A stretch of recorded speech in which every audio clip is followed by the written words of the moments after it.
Welcome to the Messages from Yoni podcast. I'm MarisaYnez, and I'm here today with my dad, and we are going to have an honest conversation about early childhood trauma and what I personally experienced when I was younger. I want to share this story with you and share our story as a family of how we had gone through trials and come together on the other side. And by sharing this story, it is with the intention to help other trauma survivors come through to the other side for themselves and possibly with their families as well. Dad, welcome to my podcast. Thank you, baby. Thank you so much for being here. My pleasure. I think it's really brave what you're doing, having this conversation with me. And I don't know, in some ways, honestly, I think I almost didn't expect that this was gonna even happen, you know. I think it takes a lot for someone to come in and be honest about stuff. And I'm a parent myself. And the fact that you're doing this, I just want you to know it means so much to me. So much. Oh, thank you, baby. It's for you. What can I do? Thank you. So the first thing that I want to let everyone know is that my dad is the one that saved me.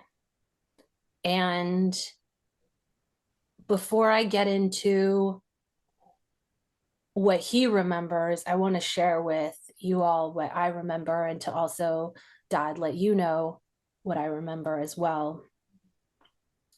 So when I was 13, I had already lost my virginity to someone my same age, and it was my boyfriend that I had been with for over a year, and it was beautiful, and it was everything that someone, I mean, it was kid sex, but it was with someone my same age, and it was exploratory, and it was safe, and it was fine. And the month after I turned 14, I had started talking to a man that was 25 years old that lived down the street. And he would see my girlfriend and I outside hanging out in front of our house. And I remember that little thing started where he would drive by and just say hi to us. And then slowly things had started to escalate. And one day he came by and brought a porn magazine with him and started showing me the pictures, and then would sit on the sidewalk right in front of our house. You could just pull the curtain and just look out in the front yard and just be like, oh, there's Marisa. She's safe. She's fine. She's sitting right there. I can see her. And, we'd have our backs to the window, and that's where he would do it. That's where he would show me the magazines. And then slowly it was like, oh, sitting next to me, but putting a hand on my thigh, and then putting an arm around me. So it was all these, like, in retrospect, now I know this, but it was all these incremental, gradual, moves to get closer. And at one point, months and months later, I remember being in, let's see, I'm saying months and months, but it was like the beginning of school year. So that was, my birthday is at the beginning of July. And then he started talking to me in August. And I think by like the end of September, October, he hopped over this fence that we had in our backyard. There, we had a long dog run that faced my neighbors, and he had hopped over this fence. And I remember being in my room and hearing this like tapping on my window. And I went over and looked, and it was him. And I opened the window and I was like, what are you doing here? What's going, And he was just like, hi, I'm just talking, like, come outside, come talk to me outside. And I was like, no, like, I'm not sneaking out. I had never done anything like that. And so then it was just like him standing there talking to me. So that went on for a while. And then it was like, oh, well, expose your body to me, show me your body from the window. And then that went on for a little bit. And then eventually it moved into him climbing in the window. And from there, I think that happened a few times. And then there was a night where, and at that point, we were engaging in sexual activity. And like, look at what I just did right now. I said, we were engaging in sexual activity like I'm an adult. No, at that point, he raped me. He was 25 and I was 14 years old. He molested and raped me. And I remember the next night, or at some point another night, there was this knocking on the window and it was incessant. It was like, and it's like he knew I was in there not answering, or maybe pretending in his mind that I was asleep and he was going to wake me up. And then the knocking just went on and on and on. And it was like, I'm trying to hold my hands over my head, like, go away, ignore it, ignore it, ignore it. But then you can't ignore that. And then I didn't know how to not let him in the room. I didn't know how to say no. I didn't, because at that point, it's like it was going on for so long, right? So if we think about it, it's like all the time of showing pornography, all the time of building this rapport with me, right? And escalating these things. So at that point, it was like for months and months and months, I had been lying to my parents and felt like the thought of asking for help, like, honestly, didn't even ever cross my mind, because all I thought as a kid, as a child, right? What are you trying to do? Avoid getting in trouble. Thinking that it was my fault that I did something. I just didn't know how to end it because I'm a child. Children don't know how to end relationships. That's not what we should be doing with grown men at that time. And it's so clear to me, like, well, so then that went on for a very long time. Throughout my whole 14 year of being 14, that was pretty much what happened, because I was in school Monday through Friday. That was 9th grade for me. And I stopped caring about school. My grades, I started to fail in school because I was tired. Here I was having these sessions with this person in the middle of the night, and then still having to wake up and go to school and then fall asleep at school. And of course I'm going to fail. And what I remember is that in retrospect, looking back, I go, oh, wow, no adult actually checked in with me. No one was like, hey, we noticed your grades, like, are like, I didn't even get a chance to build up good grades because I started off my school year already exhausted from this experience. And so it's like, I started off like, okay, maybe a C or something like that, but I was just soon completely failing school. And I think it became like, why aren't you applying yourself? Why aren't we know you're not stupid, Marisa. Like, we know you just have to study and you got to do your homework and you got to turn things in and you got to, right? I was not linking that to what was happening at night at all. And in my mind, I'm just like numbed out trying to survive at that point, and I don't know exactly when it is.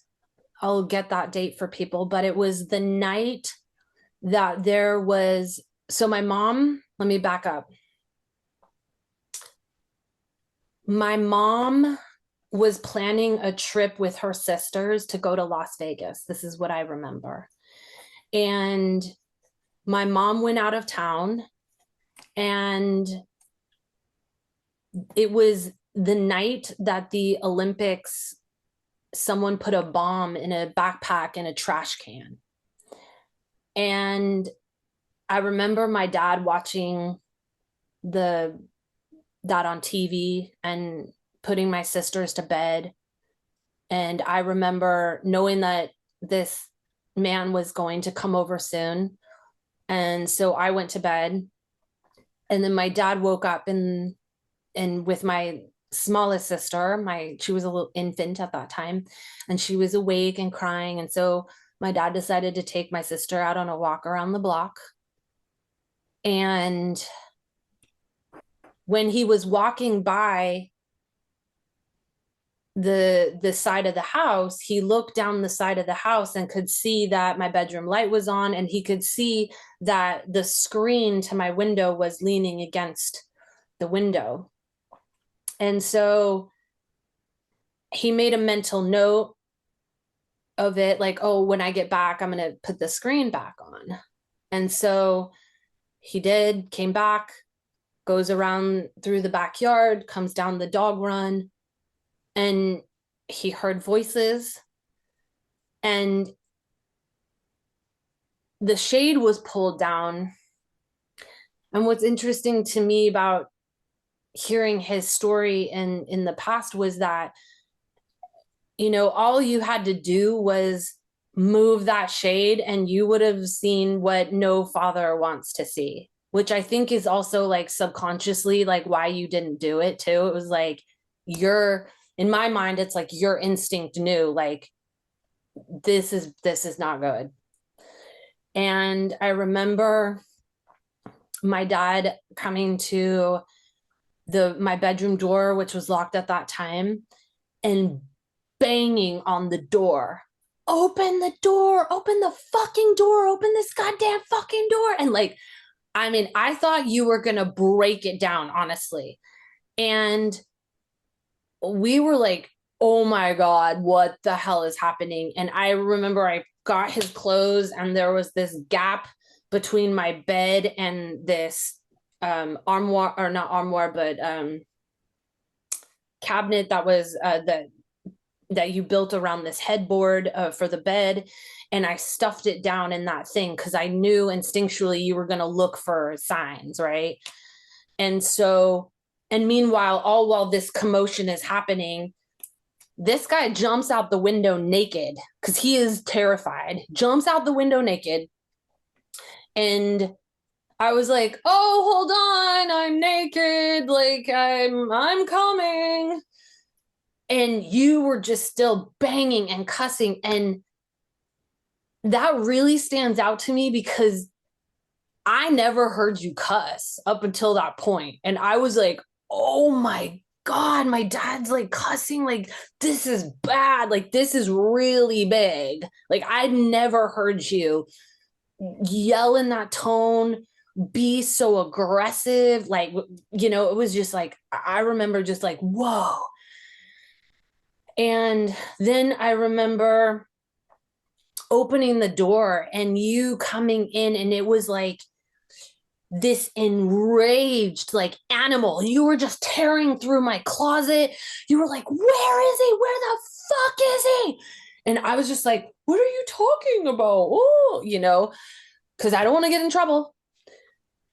And then I remember like, it's like, you knew he went outside. So you like run out the bedroom. I knew you were like running around to go check, where he went. And I remember closing the bedroom door after you left, and I closed it. I remember it's like this was yesterday. And this is what I did. I leaned against the door and I had this uncontrollable smile so big on my face. And I just leaned against the door, and I remember thinking, it's done. I'm safe now. My dad saved me. I was just like, just overjoyed, because I knew that wasn't going to happen anymore. Like, you took that stand for me, Dad. And it was such a, like, I will never forget that moment, because it's like, that's what a father should do, is come in and turn into that lion and tear through a place for protection. And after that, I remember that the next day, for some reason, we were all supposed to go to the beach, even with this guy, because at that point, he was friends with our family. And I remember having this talk with him. Oh, and so you left, like, eventually it was like, after this died down, like, an hour, 2 hours, 3 hours went by or something. And I would say, I think if I remember correctly, that it was around like 1 a.m. or something like that. And I remember that around like 4 or 5 a.m, that he came back to my window to get his clothes. And I was like, where the hell have you been? And he ended up going down the slope that we had in our backyard. And he was hiding under the peach tree where all that grass grew over, and literally squatted there in all these slugs and wet grass and everything. And that's what he told me when he came to the window. He's like, I've been down the slope, like, just waiting to come get the clothes. And we had a plan to go to the beach the next day, and we both agreed that it was best for him to still go on this beach trip, because if he didn't, then it looked like he was guilty.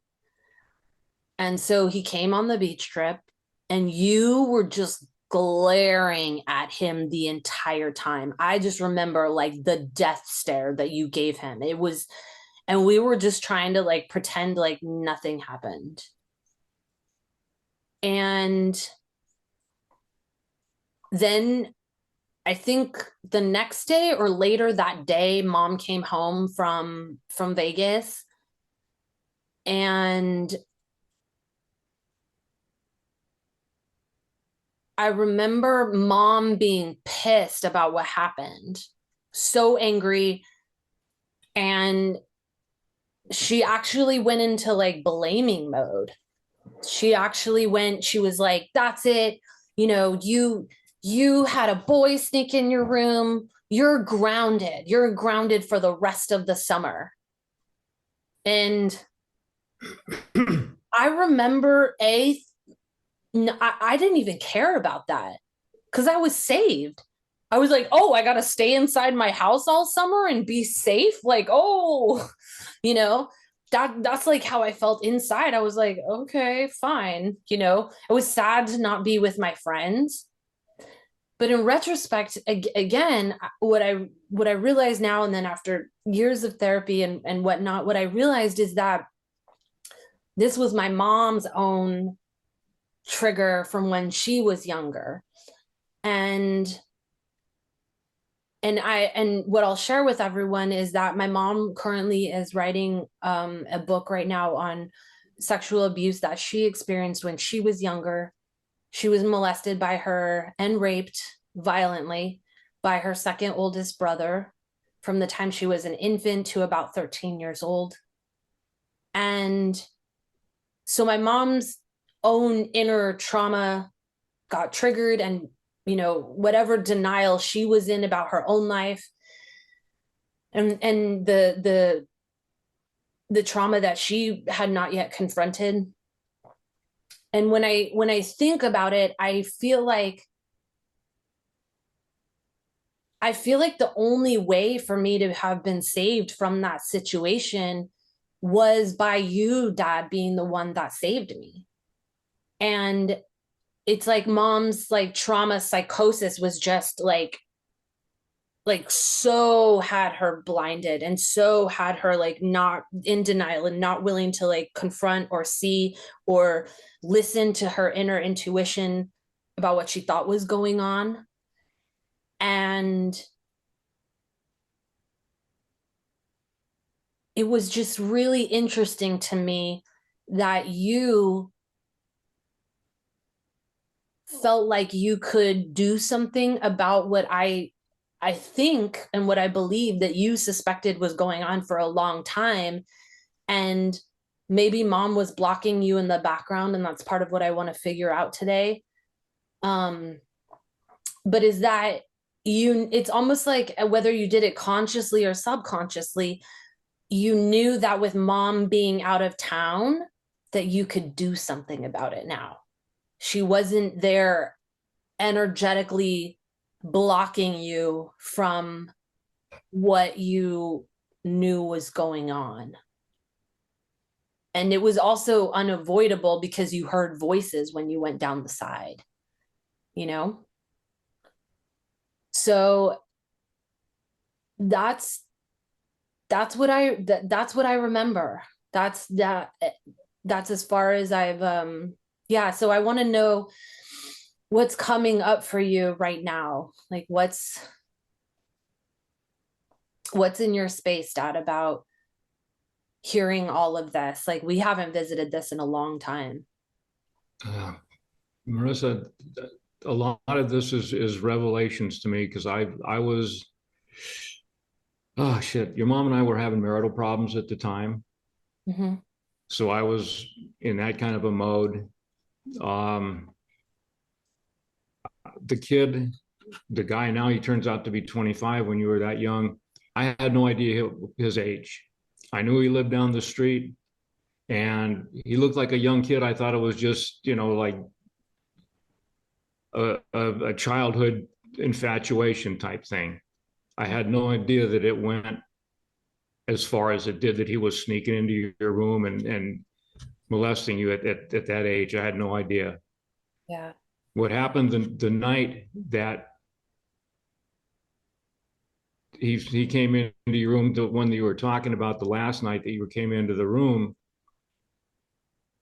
I was with your sisters. I was putting them to bed. I had them all settled down.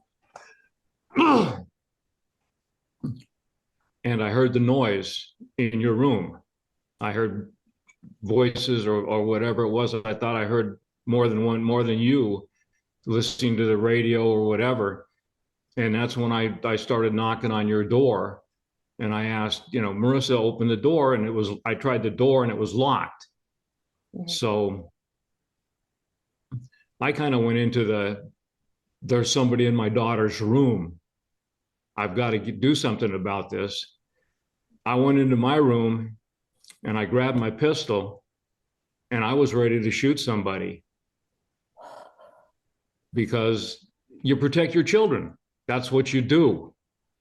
And that's when I heard the gate on the side of the house where the dog run was. I heard the gate crack, and I would imagine that was him either going out the gate or decoying or something. I went out the back door, and I was ready to shoot somebody. There was no way in hell anybody was going to hurt my daughter without paying for it. He's very lucky that I didn't see him. But and it was a couple of days later when I did see him. I confronted him on the street down at the corner, And I told him, I said, don't you ever get near my daughter again. And I told him in no uncertain terms that it would be a very, very bad idea to ever get near you again. And I think that's when I don't know if they moved or if he just stopped coming around, but I never saw him on the street after that, unless he saw my car and took off and, knew that I was pissed off enough to hurt him. Yeah. But I had no idea it had gone on for such a long time. Baby, I wish you would have told me. I could have done something about it a long time ago.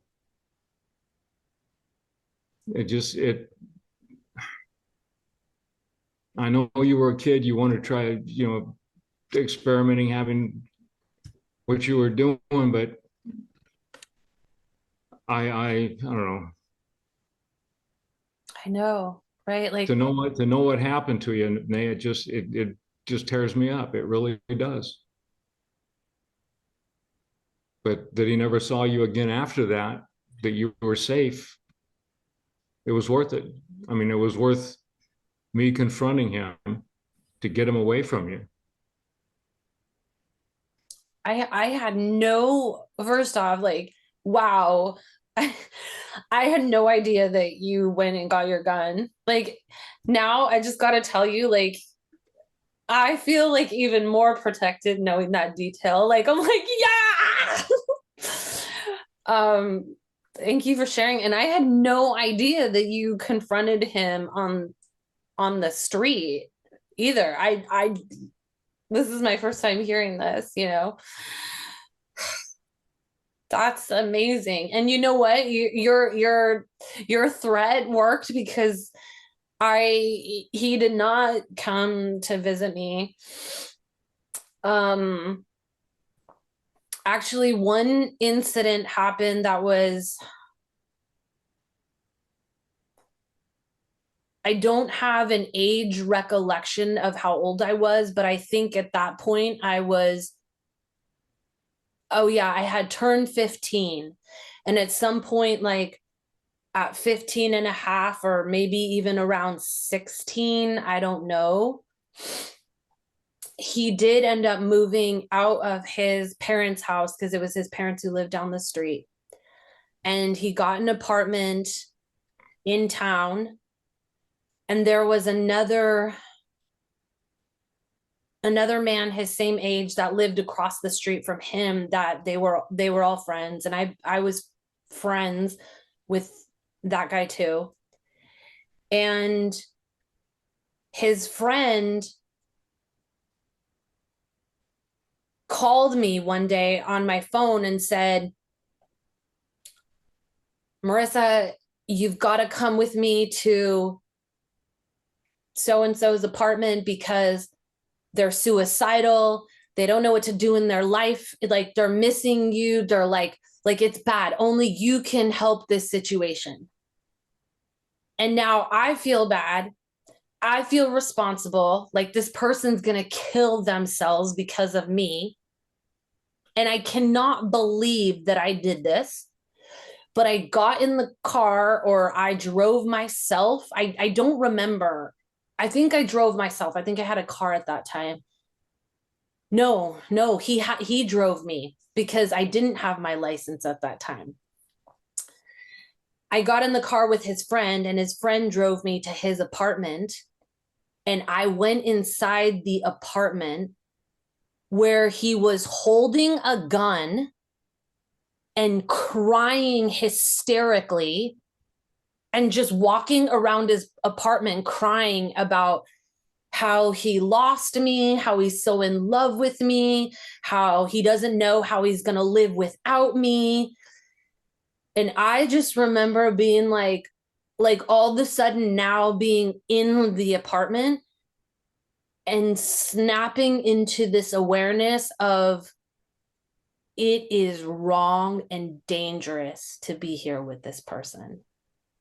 Like, looking around the apartment, I remember it was really dirty. It was like a movie. It was like beer cans everywhere and old pizza boxes and porn magazines all over the floor. And I was just like, what is happening? And I just instantly like knew this was a dangerous situation. I was like, oh my gosh, is this person, I didn't say, is this going to be a murder or suicide, but it was some version of that. Like just this imminent danger of like, you have got to get out of here. Get out, get out.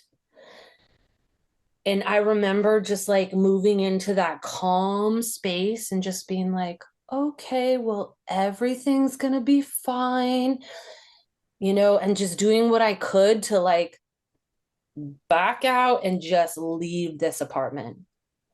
I don't remember how long I was there. I feel like it was like maybe 30 or 40 minutes. Like I remember it was way longer than what I thought, but I also felt like it would be dangerous to leave too soon. And so I eventually left and I got out of there, and that was the last time I had physically been or seen with him. And after that, I was like, I cannot talk to this part. Like I was clear, cut off, done, like bad. And so,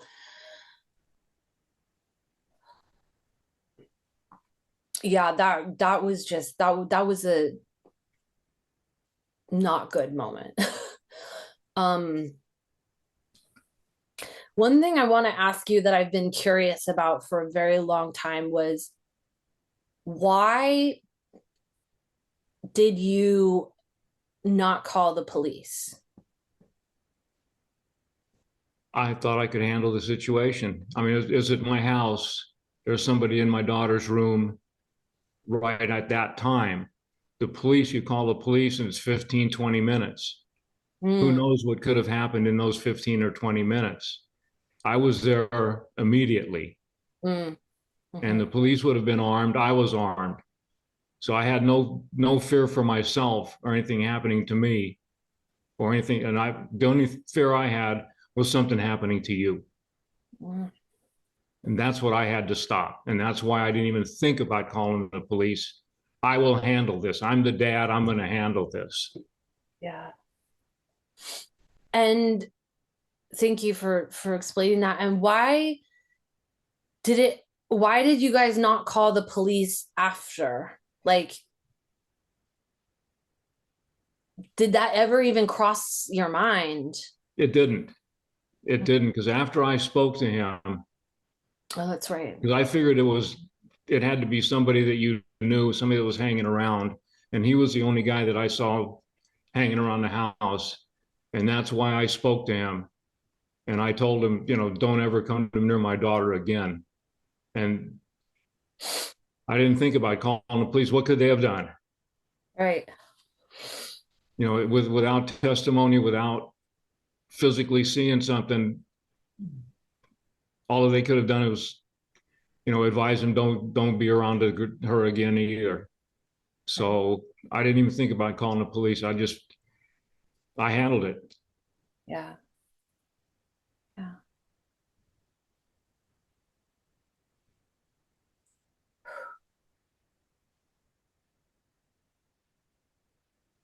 Something that I thought was really interesting as I've progressed through my life and my healing journey,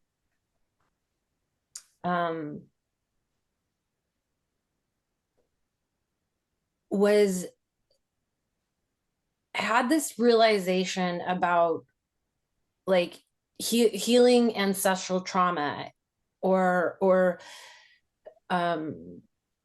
how to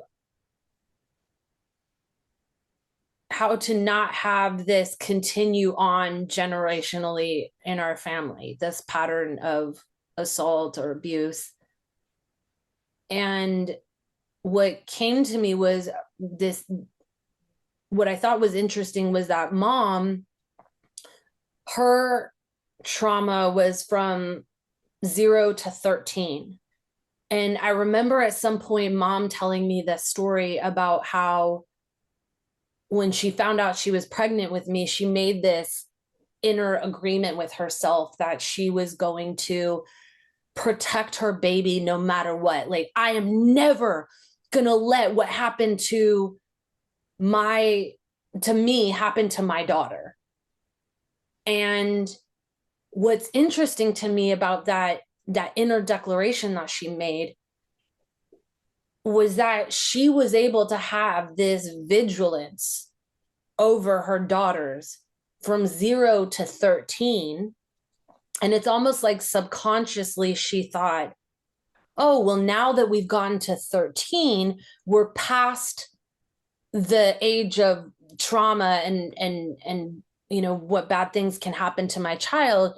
Oh, we're good. And isn't it interesting that my trauma started at the end of 13, beginning of 14, and went for a few years? Now, what's interesting about that is that when I got pregnant with my son, and it was around, I think I was 23 when I got pregnant with him. And I remember at that time, I was really doing a lot of interpersonal work on this trauma. And I remember being in a meditation at one point and knowing that I was pregnant and just praying, like, whoever's out there, like, tell me what to do, because I'm so scared right now. I'm so scared. And my son is actually my third pregnancy. And I had had 2 abortions before. And I knew, having this third pregnancy, there was this feeling that came over me, because by that time, my consciousness had woken up. I understood that I was aborting my babies out of fear and out of believing that I couldn't handle it, not knowing how, again, to come to my parents and ask for help and say, this is happening to me. And so when I got pregnant my third time, and I remember looking down at that, stick, and thinking, I am having this child. I am not going to let myself abort this baby. Like, this child is coming into the world. This is my baby. That's it. I'm going to do whatever it takes to have this child. And so it was like a couple weeks after that, I found out that I was in this meditation, and I was like asking for guidance. What do I do? What do I do? Like, how do I handle this pregnancy? And I remember this answer just like came down to me. And it told me that it was so beautiful. And it told me that, Marisa, you need to heal this in yourself right now. Because if you do this, you will be building your child with the literal cell memory of healing, of courage, of strength that it takes to get through life. If you don't work on this healing your inner self, you are going to build your child with the cell memory of this abuse. And children that come from that kind of background have more chances of either being abused or becoming an abuser. You don't want that to happen. So heal yourself now, right now. You do whatever it takes to do that. And that's exactly what I did. I remember being like, okay, I have a few months, it feels like a few months. You have a few months to like really ground into this. And during that time, I got involved in so many healing things. I got involved in programs that help people confront these exact issues and whatever's going on in their life. And I got involved in therapy and Eastern medicine. And I am proud to say that I did make this declaration as well with my own child. And my own child has had a completely different experience in this world.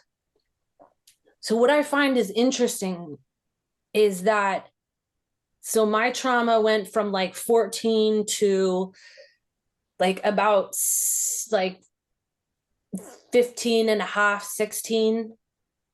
And what's fascinating to me is that my son, when his trauma came in, it was around 16, 15, 16. Like we hit a big patch of things that he needed to work on. And I'm not going to go into that, what his experience is, because that's for him to talk about. But it's just interesting that here you have these parents making these declarations, and then we all get to that point and then we drop the ball because it's like we don't know how to do it from there. You know, like we hadn't had the modeling, and all we knew was that we could just keep our kids safe up until this point. So I found that really fascinating, and just wondered, you know, what comes up for you, you know, at this point where we are in this discussion, like what's coming up for you right now? Right now, just thoughts about what I could have done differently with you, with your sisters. You're all adults now. You've got your own lives. When you need something, you come to me. But as far as what happened in the past, there's no way to change it. It's just I can look back, wish that I had known what was going on, so I could have done more. Yeah.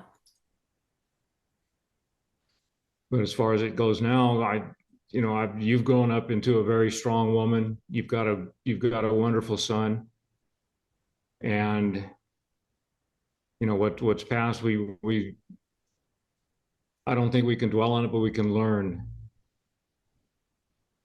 You know, learn how to protect our children and our grandchildren from the same type of trauma that happened to us. Absolutely. Yeah, and thank you for saying that about me, because I feel like that too. I feel like I've really grown into this strength and this perseverance that I have access to because literally you saved me, Dad.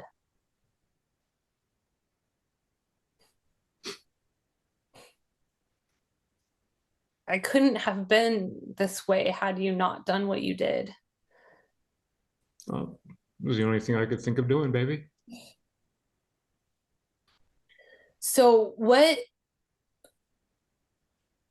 you know, if we like, it's okay to have like to feel this question and to really think about it. What do you think right now in this moment that you could have done differently, with also the knowledge that I was still a child, and let's just say like, no, I couldn't have come and told you. Could have monitored more closely the people that you were hanging around with. Could have looked into, you know, when I saw this guy kind of in the neighborhood, probably should have find out where he lives, who his parents are, how old he is. Just, you know, stuff that I don't know, didn't think about at the time. Mm-hmm. There's so much that I look back on now that, you know, you should have done and didn't, Mm-hmm. but just out of ignorance, out of not having gone through such a trauma like that when I was a kid, not thinking about it.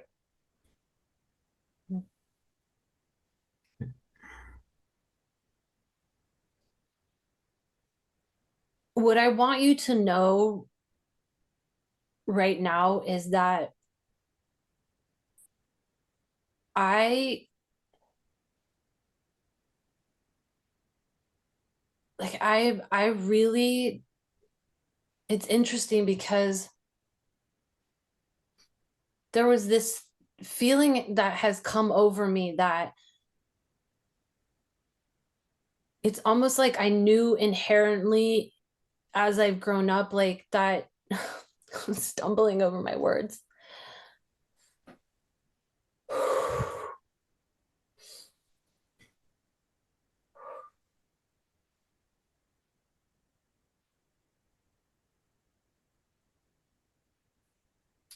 That there was nothing to forgive with you and mom for, because you always did the best you could. And by the time I had come into a space of awareness of what happened to me as a child, my own personal spiritual evolution, I was already at the point where I knew that this happening was a, a consequence of your and mom's unconsciousness in that area. And I knew at that point that for me, I was like, oh, it was just such like this big aha moment of, oh, they didn't even know. Like they were unconscious about it, like not an awareness about it. And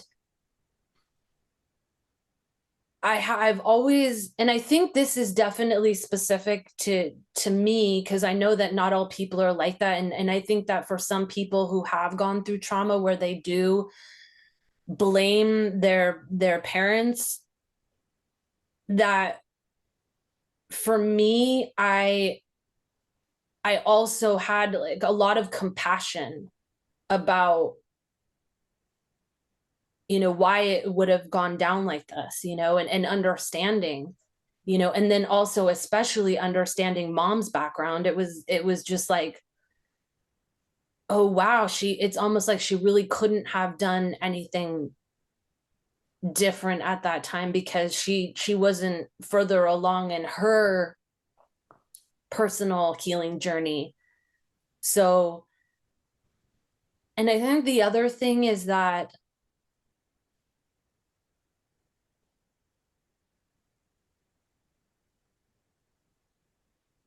everybody has their path this lifetime. And what I realized is that this was my journey. This was supposed to happen because I needed to become this woman. And without that happening, I wouldn't be who I am today. And the work that I get to do with women now, Dad, is absolutely incredible. I have been able to help women that have, and men that have gone through what I've gone through, because I've been able to come to the other side and also had such supportive parents when I needed you to be there, when I came to you, when I did come and say, hey, I need to talk about this now. I do feel like there was this sense of us all coming together after this happened. Like I know you and I became closer as well. And I had even come to you after, I think, one of my abortions, and I remember being in a truck with you, and we had gone out for lunch or something, and I remember opening up and telling you about that. Yeah, I remember that. You do? What do Oh, you yeah. remember about that time? Just how hurt it was, how bad it hurt Mm-hmm. to have you had to gone through something like that and not knowing about it until it's over. Um, how much it must have hurt you Mm-hmm. personally that to have an abortion, to get pregnant and have it aborted. I mean, being a man, I could never do something like that, and I couldn't even fathom how much it must have hurt. So I just I bled for you. Mm-hmm. Yeah, what really hit me about that time too was that, and I wholeheartedly believe this, is that abortion, one of the consequences of sexual trauma, of trauma of any kind, is abortion. I don't think that abortion is a root cause. I think it's a consequence of other things happening. And because I came through so much healing, by the time I got pregnant that third time, I was determined to have this child. But it was only because of healing that I had in that area that I was able to be like, okay, if I can heal from this, I can get through this. I can figure this out, right? But when you got pregnant for the third time, you had a good person in your life, at least someone that I liked. Yeah. And I still like him. Even though you're not together, I still like the guy. But I had a great deal of respect for him, and he did the right thing with you. He stayed with you. He saw you through the pregnancy, and you know We what were happened together later. for 10 years. Yeah, 10 years. that's amazing. And he was damn incredible. It is incredible. And he's currently remarried and has a beautiful daughter. And his second mom, we call her, she she's amazing with him. I can't imagine co-parenting with anyone else. We've had our trials, but we do get through them. And I can't imagine being without this little girl that's in our lives now. Like it's amazing what we all have now. And I'm so proud of my son because he is amazing. His dad and I did the work. I remember his dad and I, when we were pregnant, we were sitting in his car one night, late at night, and we said to each other, because I knew his trauma that he had gone through in his life, and he knew mine, and we made this pact that we were going to give this child a whole new set of problems. That was the commitment. Let's give him new problems. We already know where these problems get us, so we're just going to eradicate that. And I'm proud to say that I don't know if I ever told you this, Dad, but it was a few years ago. My son came to me, and he was just offhandedly talking to me about a survey that he took at school.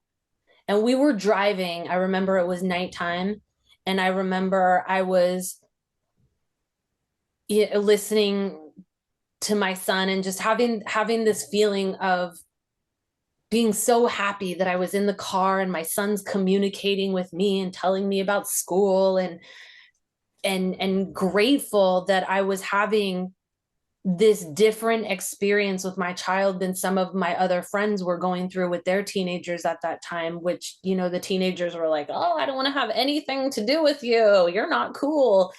And I never, ever went through that with my son, because we made it a point to talk. We made it a point to talk about hard things and get through it. So it was a completely different dynamic we were able to create with him. And I was just feeling gratitude in that moment for it. And so my son's telling me about this survey, and he said, yeah, Mom, they asked us all these kind of interesting questions. He goes, I remember that they said, have you ever been physically abused, sexually abused, emotionally abused? And I just checked the box no, because nothing like that's ever happened to me. And blah, blah, blah, blah, blah, blah, blah, blah, blah, blah, blah, blah, blah, blah, blah, blah, blah. And he just went on talking. It was just an offhand comment for him. But for me, Yeah. I heard that and I'm just driving and I'm like, keep a straight face, no reaction, no reaction. Like, you know, and I just remember little tears just coming down. And, and I remember being so grateful that my son never went through anything like that when he was younger. And I knew right then that I did that job with building him with that cell memory of perseverance and strength and just completely different experience. And I knew, I was like, we did it. And you know what? The issues that my son went through, they were totally different. Totally different than what his dad and I, and we ended up like getting in counseling and doing family counseling with my son. We had the parents meet, then we had all the parents meet with my son, and everybody has a story of something that they went through, right? No one gets by easy. There's no perfect life where nothing happens for you. And it was just, but it was so great to just go, okay, new path here, right? New grandchildren that are, you know, are, like for me, it was like, I want that to end with this family, with my family. And that for me is the direction that like we're headed that way. That's it. It's done. With the buck stops here, right? Yeah. So what is coming up for you right now? Like, just, I mean, anything. There's no thoughts that are random, okay? When it comes to talking about this stuff, like everything is related. Follow the dominoes. So Right now, I'm just happy that we could have this talk and I could find out what's going on and what happened in the past with you. Uh, just getting a little bit emotional here. it's okay. But, I'm kind of at a loss for words. When I see your son, I see a very strong young man. And with I see you, I see a very strong woman. And that I had part of that. I'm glad I had part of that. You are.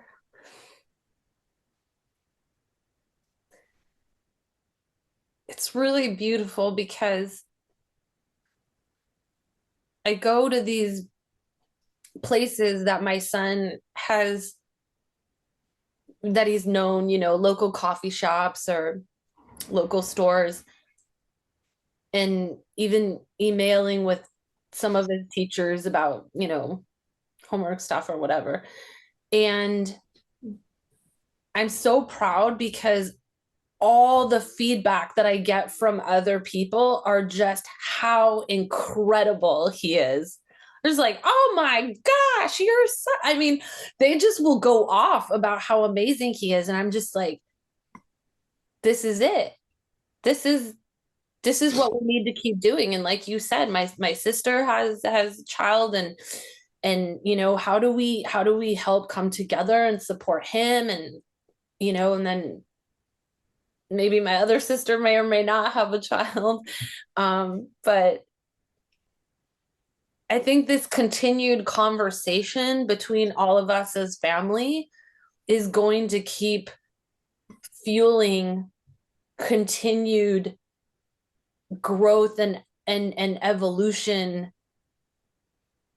for these younger family members that we have now. Even my former partner's daughter, it's there's a reason she was born into this, you know, bigger family, with all of us having the courage to confront these things.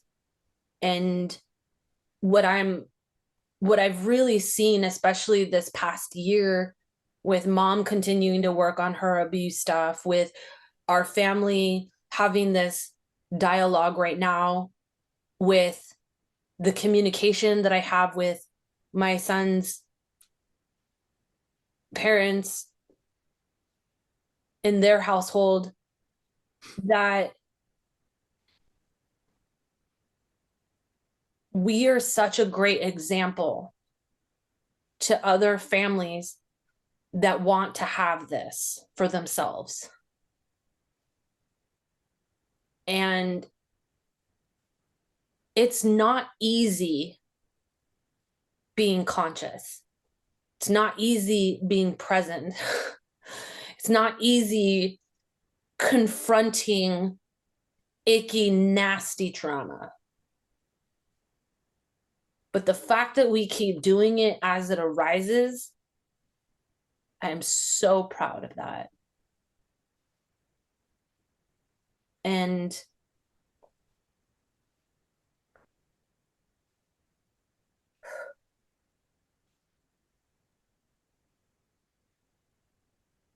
I want to thank you again for sharing with me everything that you did today. I'm remembering when you shared about the gun and about confronting him on the street, because that's a piece, those pieces I never got. And that's also a gift to me today too, is like, again, like more of that feeling. Like I feel right now, Dad, by you giving me that information right now, I feel like there's another piece of my 14-year-old self that got to heal from that today. Because it's like, oh, there was more going on than I even knew. There was more protection going on than I knew. And that, it's like that feeling I had leaning against the door of just being like, oh, I'm saved. This is done. And this feeling of like, oh, he did more to save me and I didn't even know, you know, that.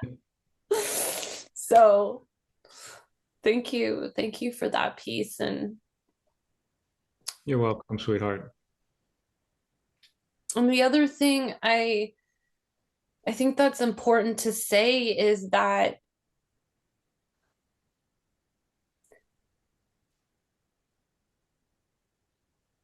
shame can be dangerous and guilt can be dangerous if you let it take over. And even though we had this conversation and you know some new details right now, I do imagine that you're going to have your own process to deal with this. And I just want you to, as your daughter, I just want you to, my request is that an invitation that you be gentle with yourself today, and that I would love for us to just be in a space of gratitude that we have more awareness, but that there's no blame. There's no shame in what happened because you didn't know. You know, we can't be mad at people for, or ourselves for things that we didn't know. We can just come into a space of awareness and, like you said, make a change to like not let it happen again. And that for me is like real power and real strength. And what I have found throughout this process is that I know that I said that I didn't have something to forgive you and mom for with this. What I realized was that I had to forgive myself, because what I did struggle with was thinking that I did something wrong, that I should have been different, that I should have told my parents, that I should have told someone at school. And for a long time, I should it all over myself. And it was that self forgiveness that got me through to the other side, because I had to forgive myself for not knowing how to speak up, for not knowing how to ask for help, for not knowing how to say stop, for not knowing how to keep that window shut, for not knowing, not to have certain relationships with men to where I would get pregnant to and want an abortion, because I could not even fathom bringing a child into this world with that person. And this is the root cause that I want people to understand, that, or one of the root causes of abortion is childhood rape and molestation, that you can't know what you don't know. And when you don't know something, you go out and you get abortions, and you go out and you get self-destructive, and you drink, and you smoke pot, and you numb out with whatever. Those were some of my coping mechanisms. Everybody has a different one. And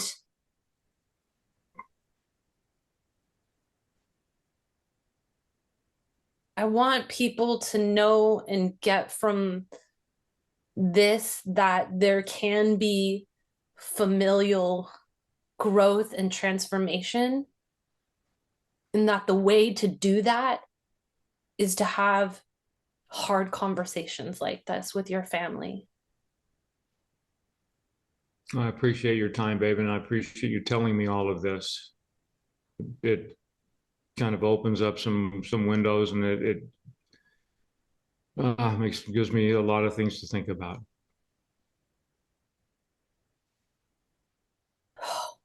That makes me feel so happy right now. Like, as soon as you said opens up some windows, I just imagined like this black like energy just going just like flying away. It's like, let the demons be gone.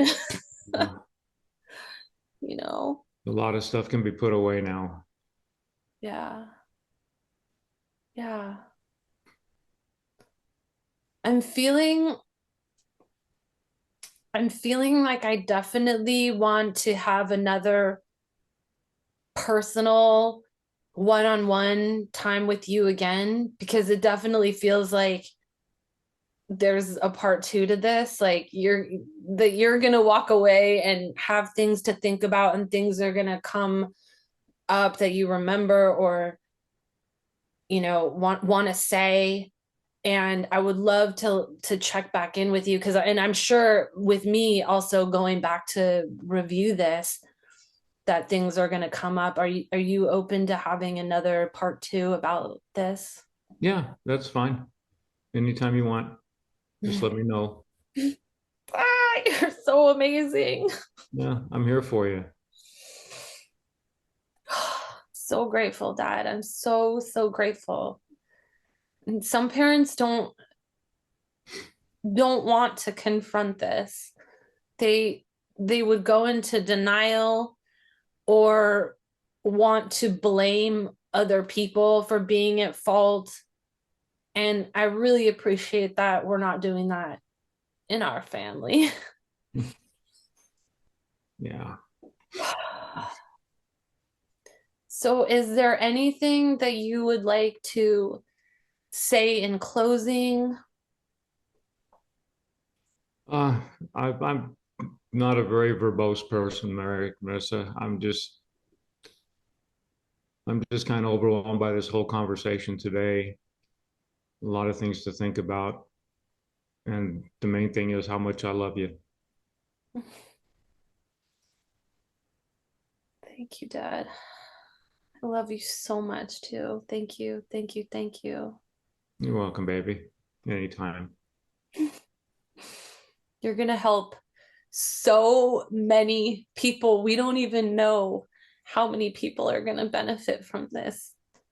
So I hope it helps somebody, even if it helps one person, just, just to get things out in the open and have a conversation about things. Well, you got one here. You did it. It helped me today. So we're Good. on to our second. Well, good. Well, actually, you said it helped you. So that's two. Now we're on to our third. There So, you oh, thank you. And we'll continue this in the future. And thank you to everyone listening. And please write in with your comments, your questions, and let us know. Maybe there's something that you would like to have me ask my father. Please let us know. Thank you so much, everyone, for being here today. Thank you, Dad. go. All right, sweetheart.